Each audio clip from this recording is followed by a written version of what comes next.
उस समय नहीं देखा जाएगा कि तेरा लड़का विवाह नहीं हुआ है, लड़की ब्याणी रहेगी, ये नहीं देखेगा। एक भक्त बता रहा था कि मेरे मामा जी का 5-6 लड़कियां थी और हमारे समाज में लड़कियों को एक अपने ऊपर अपने आप गलत परंपराएं बनाकर हमने अभिशाप मान लिया। उनके दहेज में पता नहीं के खर्चे करने पड़ते हैं, जिस कारण से वो कहता मेरी मामी बात न उतन गई थी, 3 लड़कियों का विवाह इकट्ठा रख रखा था। जिसका घनी बेटियां हों तो उन्हें सोचा एक बार में सारा खर्चा हो जाए, ठीक ठाक निमट जाए। अब जिसकी 3 बेटियों का विवाह हो उसके दिमाग में कितना बर्डन होता है, वो चल कहीं रहा होता, सोच कहीं रही होती है। इसी प्रकार वो बस स्टैंड पर खड़ी थी और ध्यान यही था, उसको ऐसे लाऊंगी, उसको ऐसे करूंगी, वहां से पैसे मिलेंगे। इतने में पीछे से ड्राइवर बस बैक करे था और वो गलत बैक होगी और वो माई बस स्टैंड के पिलर और पोल और बस के बीच में लग गई। उसको ध्यान नहीं रहा क्योंकि वो तो सोच कहीं और रही थी, वहीं मृत्यु को प्राप्त होगी। तो परमात्मा कहते हैं ये शरीर तेरा जब समय आएगा, एक सांस तुझे नहीं मिलेगा। फिर इसके बाद बताते हैं कि इसका एक विकल्प बताया है परमात्मा ने, कबीर ये तन जाएगा सके तो ठाहर ला, एक सेवा कर सतगुरु की। और फिर जो वो बताएं उस आधार से भक्ति कर, गोविंद के गुण गा। ठार का अर्थ होता सपोर्ट।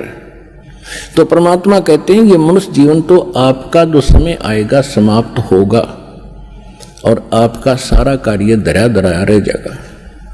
इससे बचने के लिए भी आपने परमात्मा के नाम की, सच्चे गुरु की ये ठाहर लानी पड़ेगी। वो ठाहर लगने के बाद फिर जीवन एक्सटेंड हो जाएगा और वो भी समर्थ परमात्मा कबीर भगवान की शरण में आने से वो ठाहर लगेगी। और कोई न ब्रह्मा जी, न विष्णु जी, न शिव जी, न ब्रह्म, न परब्रह्म ये आपके जीवन को एक्सटेंड नहीं कर सकते।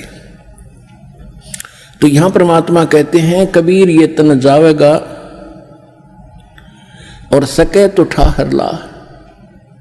फिर वो ठाहर बताई है, कौन सी ठाहर लाई?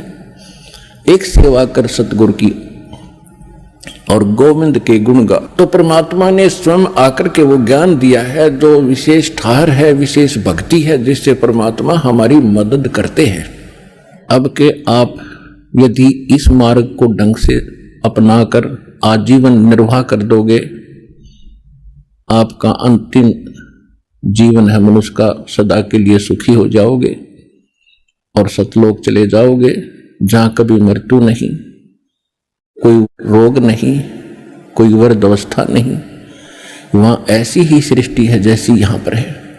ये डुप्लीकेट है, वो ओरिजिनल है। आपके वहां भी ऐसे परिवार बनेगा, सदा सुखी रहोगे, विमानों में चला करोगे।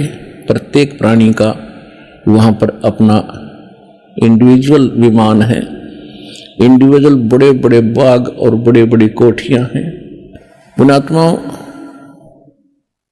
परमात्मा का पाना बहुत आसान है। अज्ञानता के कारण हमारे धर्म गुरुओं ने इसको बहुत कठिन बना दिया था। हमारे सद्ग्रंथ बताते हैं सीधा सा मार्ग है, बिल्कुल सिंपल साधारण सा मार्ग है, रास्ता है, साधना है। परमात्मा का नाम जपना है, नाम से मोक्ष होगा। उसकी सहयोगी क्रियाएं हैं, ये 5 यज्ञ हैं, ये भी आप करते रहिए। इतना सा काम है, अपना घर गृहस्थ के अंदर भी जैसी जिसकी सेवा भगवान ने दी है, ड्यूटी दी है, उसको भी करते रहिए और आपको सफलता मिलेगी। जब हम महादुखी हो जाते हैं भक्ति ना करके, और हमें जब तक सुख होता है तब तक तो हमारे पुण्य चलते हैं। जब पुण्य समाप्त हो जाते हैं तो हम दुखों का पहाड़ झेल रहे होते हैं। तो उस समय चाहे राजा भी क्यों ना हो, वो परमात्मा की ही शरण जाने की सोचता है। उसको मालूम है कि परमात्मा एक परम शक्ति है और वो दुखी को सुखी करता है। और आप यदि पहले ही भगवान की शरण में होगे तो दुख होंगे ही नहीं।